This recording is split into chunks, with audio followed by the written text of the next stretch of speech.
अक्सर हम बैक्टीरिया को हमेशा ये मान के चलते हैं कि जो भी बैक्टीरिया या कीटाणु होते हैं वो नुकसानदायक ही होते हैं, किसी भी फॉर्म में वो हमारा फायदा नहीं करते हैं, क्योंकि ये सारे कीटाणु अलग अलग तरह की बीमारियां फैला। लेकिन पेट के जो नॉर्मल या नेचुरल बैक्टीरिया होते हैं वो नुकसानदायक नहीं होते हैं, वो उल्टा फायदेमंद होते हैं।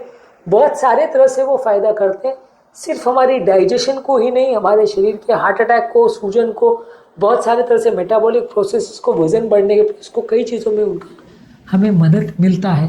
तो ये नेचुरल बैक्टीरिया क्या क्या करते हैं हमारे लिए और क्या क्या तरह से हमारी बॉडी को मदद पहुंचाते हैं, आज उस बारे में बात करेंगे, ताकि एक जनरल कॉन्सेप्ट डेवलप हो कि पेट में होने वाले ये नेचुरल बैक्टीरिया आपके लिए नुकसानदायक नहीं, उल्टा फ़ायदेमंद है, और एक तरह से नहीं, बहुत सारी तरह से आपको फ़ायदा करते हैं, इसलिए इनको इग्नोर करना गलत होगा। टॉपिक पर जाने से पहले जो लोग हमारे चैनल पर नए हैं उन्हें रिक्वेस्ट करूँगा कि चैनल को सब्सक्राइब करें, वीडियोज़ को लाइक शेयर करें, फॉलो करें, कमेंट करें, पूरा दें।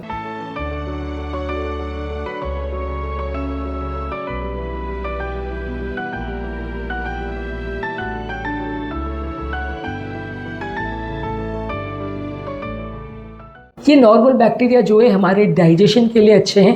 बहुत सारे तरह के कार्बोहाइड्रेट्स और फाइबर कंटेंट और कॉम्प्लेक्स जो मॉलिक्यूल्स हैं वो ये नॉर्मल बैक्टीरिया के प्रेजेंस में अच्छे पाचन इनका हो पाता है। अगर ये नॉर्मल बैक्टीरिया नहीं रहेंगे तो ये पाचन इनका नहीं हो पाएगा, क्योंकि सारी नॉर्मल जो ह्यूमन एंजाइम्स होते हैं वो इनका पाचन नहीं कर पाते। इसके बदले जो बैक्टीरियल एंजाइम्स होते हैं वो इसको सिंपल प्रोडक्ट्स में ब्रेक कर देते हैं, जिसके बाद इन खाद्य पदार्थों का पाचन हो पाता है और ये हमारी बॉडी में जाके कुछ फ़ायदा दे पाते हैं। तो बहुत सारे तरह के खाद्य पदार्थ जो है इन बैक्टीरिया पर निर्भर रहते हैं ताकि उनका पाचन हो पाए। इसी तरह से ये जो बैक्टीरिया है वो हमारे डाइट के जो फाइबर्स है उनको तोड़ के या उनको ऑब्जॉर्ब करके, और बहुत सारे इनडाइजेस्टिबल कार्बोहाइड्रेट्स है जो बॉडी में पाचन नहीं कर सकते, उनको तोड़ के शॉर्ट चेन फैटी एसिड्स बनाते हैं, यानी SCFA बनाते हैं, जो कि आपके आंतों के सेल्स के लिए और उनकी इनर लाइनिंग के लिए पोषण का बड़ा अच्छा सोर्स होता है। तो ये हमारे आंतों के पोषण के लिए भी जिम्मेदार है।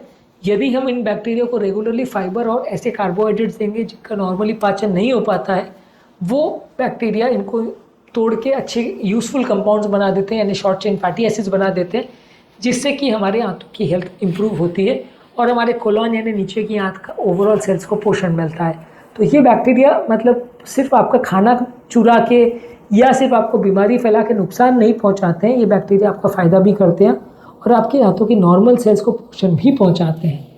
इसके अलावा हमारी इम्यूनिटी को बढ़ाने में भी इनका काफ़ी उपयोग है। काफ़ी के स्टडीज़ ने ऐसा शो किया है कि ये जो नॉर्मल या नेचुरल बैक्टीरिया है आपके शरीर की इम्यून प्रोसेस के लिए भी अच्छे हैं। ये बैक्टीरिया अगर ज़्यादा मात्रा में रहते तो बॉडी के इम्यून सेल्स प्रॉपरली काम कर सकते हैं, और ये हमारी बॉडी में एंटी इन्फ्लेमेटरी साइटोकाइंस भी बनवाते हैं, जिसकी मदद से बॉडी में सूजन कम रहती है। तो जॉइंट्स में सूजन होने का चांस, कोलेस्ट्रॉल से रिलेटेड हार्ट अटैक्स होने का चांस, अलग अलग तरह के कार्डियोवैस्कुलर प्रॉब्लम्स या इवेंट्स होने का चांस भी काफ़ी हद तक होता है। बहुत सारे इस तरह के इवेंट्स जो है या प्रॉब्लम्स जो है वो बॉडी में रिलेटेड जो सूजन होता है उससे उनका संबंध होता है। तो बॉडी के सूजन को कम करने में ये हमारी मदद करते हैं, हमारी ओवरऑल इम्यूनिटी को या कीटाणु से लड़ने की क्षमताओं को भी ये सुधारते हैं। ये नॉर्मल बैक्टीरिया जो है हमारी नॉर्मल मेटाबॉलिज्म के लिए भी अच्छे हैं। हमारी बहुत सारे तरह की एनर्जी मेटाबॉलिज्म है, फैट मेटाबॉलिज्म है, ग्लूकोज मेटाबॉलिज्म है, इंसुलिन सेंसिटिविटी है, ये सारी चीज़ों में इन बैक्टीरिया का इंपॉर्टेंट रोल है। जब कभी भी ये नॉर्मल बैक्टीरिया मर जाते हैं या चले जाते हैं तो हमारी बॉडी में मेटाबॉलिक प्रॉब्लम जैसे वजन बढ़ना, डायबिटीज़ होना, कार्डियोवैस्कुलर प्रॉब्लम्स होना, हाइपरटेंशन होना, ये सारे प्रॉब्लम्स के बढ़ने का चांस बढ़ जाता है। तो ये बैक्टीरिया आपका सिर्फ नुकसान नहीं करते हैं, इनका बहुत ज़्यादा फ़ायदा करते हैं, बहुत सारी डेंजरस बीमारियों से आपको ये बचाते हैं। इसके अलावा ये कुछ इंपॉर्टेंट विटामिन, खासकर विटामिन के और कुछ न्यूरोट्रांसमीटर्स को भी बनाने में मदद करते हैं। विटामिन के अलावा बायोटिन और फोलेट, ये विटामिन को भी ये बनाते हैं, और ब्रेन से रिलेटेड कुछ मेटाबोलाइट्स और न्यूरोट्रांसमीटर्स भी बनाते हैं जो कि ब्रेन के बिहेवियर को इम्प्रोवाइज़ करता है या चेंज करता है। इसे गट ब्रेन एक्सिस बोलते हैं, यानी पेट से ब्रेन का संबंध जो है वो इन न्यूरोट्रांसमीटर के माध्यम से स्थापित होता है। पेट से ब्रेन को मैसेज जाता है, ब्रेन से पेट को मैसेज जाता है। तो ये न्यूरोट्रांसमीटर्स के भरोसे ही होता है, और ये न्यूरोट्रांसमीटर्स को बनाने में ये बैक्टीरिया का सिग्निफिकेंट रोल है। इसलिए बैक्टीरिया हमारे लिए काफ़ी उपयोगी है, और ये बैक्टीरिया हमें खुद तो नुकसान नहीं करते, दूसरे बैक्टीरिया से भी बचाते हैं।